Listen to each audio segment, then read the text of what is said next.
Hello, Jason. You are up next, sir. How's it going? Hi, Bart. Thanks for having me today. Sure. You got a hand for us, Mr. Jason? Yeah, I do. This is from the 5510 Poker House live stream in Dallas, Texas. Um, So how many? Yeah, Poker House live stream. I mean, I heard that they were doing. How many viewers does that thing get? it really depends on the stream. I'm not sure if you're familiar with the Next Gen channel, but they Yeah, typically get I am. like 2,000 viewers, I think, on their stream. But this one probably like a little over 1,000, I'd say, on They've been Friday and Saturday, which they've is been a bigger getting game. they've been getting over 1,000 concurrents on Friday and Saturday for real. Yeah, it's been getting pretty popular recently. Wow. Because I mean that because I occasionally I'll monitor TCH. I monitor TCH and they've just gone down to shit. Like they'll have like 200 people watching like their big game. That's crazy. Oh, sorry, I meant total views. At one time, probably like 200, I Oh, guess. okay. But Okay, that yeah, makes more I'm sense. talking about the Okay. compilation. Okay. All right. So 5510 Poker House live stream. Okay. Right. The $25 shows on basically every single hand. Yep. And just to provide some context, I only have hand history with probably three of the players at the table. It's probably seven pros and then two action players. So 5510 Poker House live stream. How deep are you?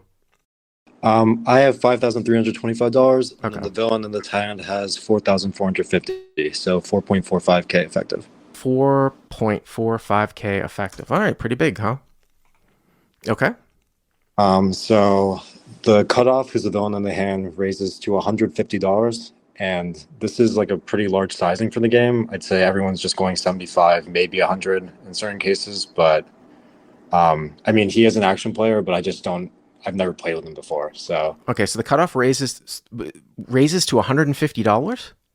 yeah, with the $25 shadow on. Okay. With the So, 25. Okay. That makes more sense. Okay. So cutoff makes it 150. Okay. and so I wake up in the big blind with 10-9 suited, 10-9 of spades. Mm-hmm. And so I call, and then it falls around. So it's heads up. So were there two people to your left, by the way, when you What do you called? say? Were there two people to your left? Like you're in the big blind and there's like a plus 10 and plus 25 to your left? Yeah, I'm in the $5 big blind. The Right. 10 and the 25 both fold. Right. I mean, what's interesting about that is that like you kind of want to drive those guys out. I mean, it's obviously a pretty nice like flat call or sometimes three bet a guy who opens from late position in the natural big blind. And what I'm saying by that is like the person who acts last. Here, I would do a lot more three betting because you want to drive those people out. You know what I'm saying? I don't mean flatting's not terrible. I know you're deep and you're out of position, just under 200 big blinds deep, but you would be incentivized to three bet here a lot in my opinion. But okay, so it's like 325 to the flop, right? Well, do you mind if I just ask something about Sure. that? Like he's the one's taking such a large sizing, right? I would just hate to get four bet on the off chance he does have like a super premium, right? Like, Yes, that's true. So you're saying he's opening to 6x, so you think that there's just going to be less calls to your left. So maybe right. if you open to like 75 or 100, you might be more apt to do so. Yeah, definitely. Yeah, Or I if think there's that's a more dead valid money in the point. pot. Yeah, I think that's a valid point. Okay, I can get on board with that. Yeah. Flop is ace of spades, king of spades, six of spades. Ace of spades, king of spades, six of spades. Okay, so you flop a flush. Yeah, I flop the 10 I flush. Yep.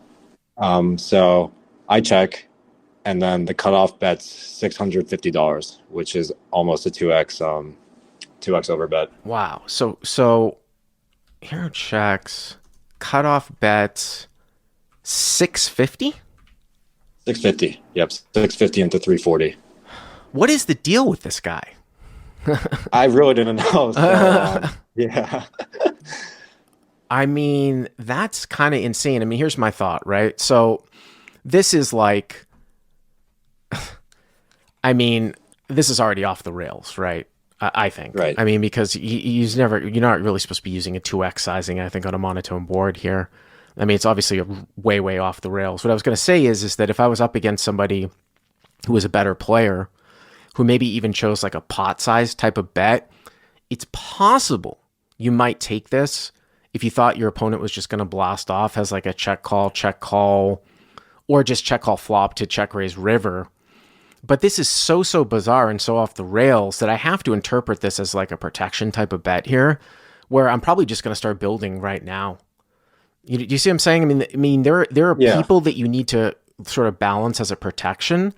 sometimes with some strong hands. So you have some strong hands to call across. And, when you're just check calling, it doesn't always mean that you're mediocre. Like you have some strong hands when you check call. But I mean, just the sheer fact that you're calling the bet size in itself is strong, which is kind of why I kind of maybe just want to start building.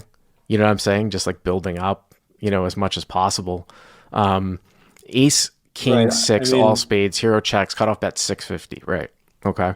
my thought process was like, I'm not really sure what hands he's taking this line with. Maybe like ace queen off with the queen of spades, queen jack off with the queen of spades, maybe the nuts, maybe top set, top two, right? Mm-hmm. So maybe some higher flushes, right? So if I raise, right, I just don't want hero folds from, or like say he's just blasting off and bluffing, right? Like I want to keep all those bluffs in, but if I if I raise, right, it's just so strong. I don't know. But don't, but I I mean, was only playing for about a minute but about here, this. but to counter that though, like, here's the thing though, like the bluff, like what I'm saying is like, if he's bluffing and you call his like gigantic 2x bet here, again, guys, for the live stream, I'm sort of flipping back and forth.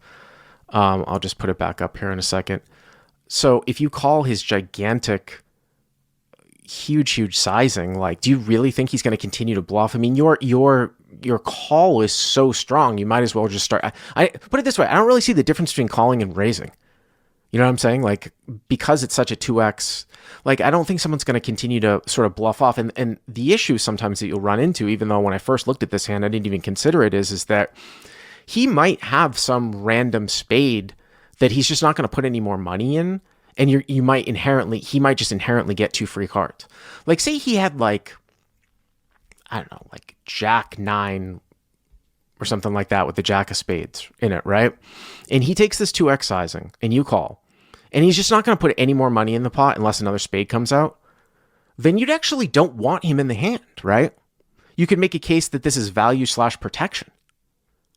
The only time that would making a play like this would be bad is if he somehow bet folded like ace king, you know? Okay, no, that's completely fair. I think looking back, I talked with this hand with a bunch of people. Like, I think I like a check raise a lot better on the flop, maybe to like 16, 1700.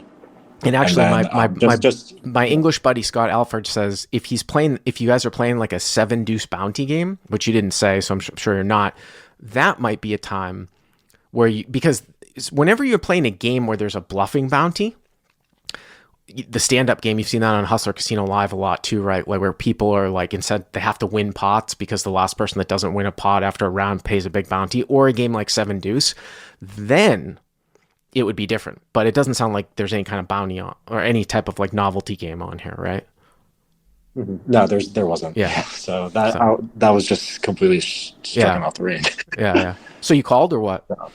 I just flatted. Yep. Okay. So now we're at 1640, right? Yeah, 1640 for the pot size. Okay. Yep. So the turn is the six of diamonds. Okay. So the board pairs. Yep. I check, and then the villain bets $1,500. So you put 650 in, and then it was 150. So you're already at you had 3600 moving to the turn, if I'm doing the math right here.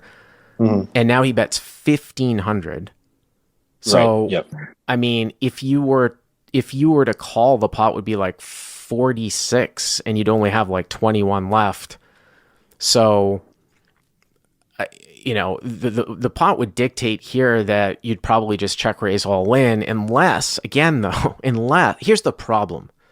The problem is that if he's ever taking a line like this just because like he's really, really protecting and then he's just going to check everything back, it's an absolute disaster here.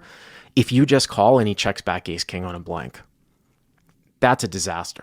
That is an absolute disaster, which makes me why I want to just check raise all in now. Now, if he's going to play aces full like this or kings full, so be it. But I just can't get on board with, for example, being like, oh, it's a better play for us to call so that on the river he'll bluff the rest of his stack off with like queen 10 with the queen of spades or queen jack with the queen of spades, which is like kind of like a combo draw. Because I don't think that that's necessary. I mean, you've shown so much strength here by calling and calling. The guy would have to be out to lunch, as people want that defined on Crash Live Poker, which I will be defining, in order for me to really, really have that thought versus that sort of taking that line to get that bluffing equity versus trying to not have ace king bet and then just have it go check check, which is a disaster. So can we completely discount the villain from having like completely nutted hands here? Like I'm just not I used mean, to what are you going getting to like do? What are you going to do? I mean, can he? I think ace king probably plays the sizing more than a set. right, but like at what frequency am I just jamming and then getting snapped off by hands that are better than me? I'm just willing to like go broke in the stage. I'm guessing because I do have like it is like the like 10-9 of spades, right? He doesn't have the 10 or 9 high flush, so it's kind of like one of those like Yeah, so he doesn't have the 10 or the 9 high flush. So what can he have? Like, there's no way somebody's playing the nut flush this strong. I'm sorry. Like 1 in a million. So I'm taking out the queen high flush. So then you're really down to like jack 8, jack 7, jack 5 of spades. Do you see how many, you know how kind of like unlikely that is? I mean, it's possible, right? But I think it's kind of critical the fact that you have 10-9 because I wouldn't be worried about the queen or the jack high flush because you specifically have 10-9. You follow what I'm saying? Because like it doesn't have the queen X of spades, and the normal hands that are VPIP with jack really just aren't there, you know? uh-huh. No, that's So fair. Yeah. I mean I mean, and then can we just discount like full houses too, like A6? well, you can't. Like I don't think you can. kings? I don't. I think it's less likely because of the fact of this sizing. The sizing makes it less likely, especially when he follows up with 1500 here on the turn. And if you run into pocket aces or pocket kings, you run into it. But again, like I said, so you can't dismiss that. But what I think is more important is getting called by ace king. Okay. Possibly even getting called by like queen jack with the queen of spades or something like that if he just wants to go with it.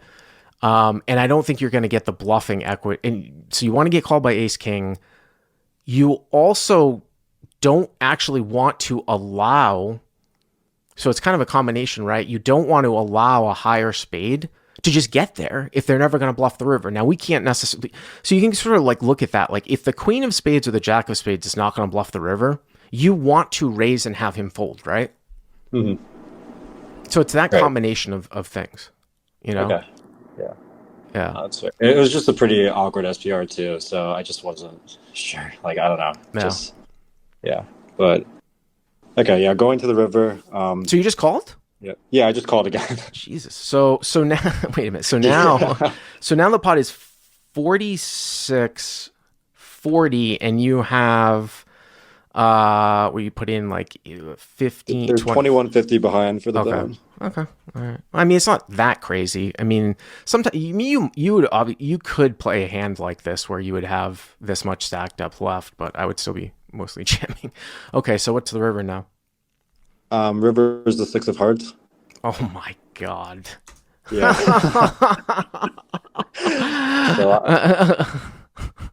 Yeah, I was ready to just check fold. Oh my god. on the So river. for the podcast people, the board is ace of spades, king of spades, 6 of spades. Again, hero called in the middle with 10-9 of spades.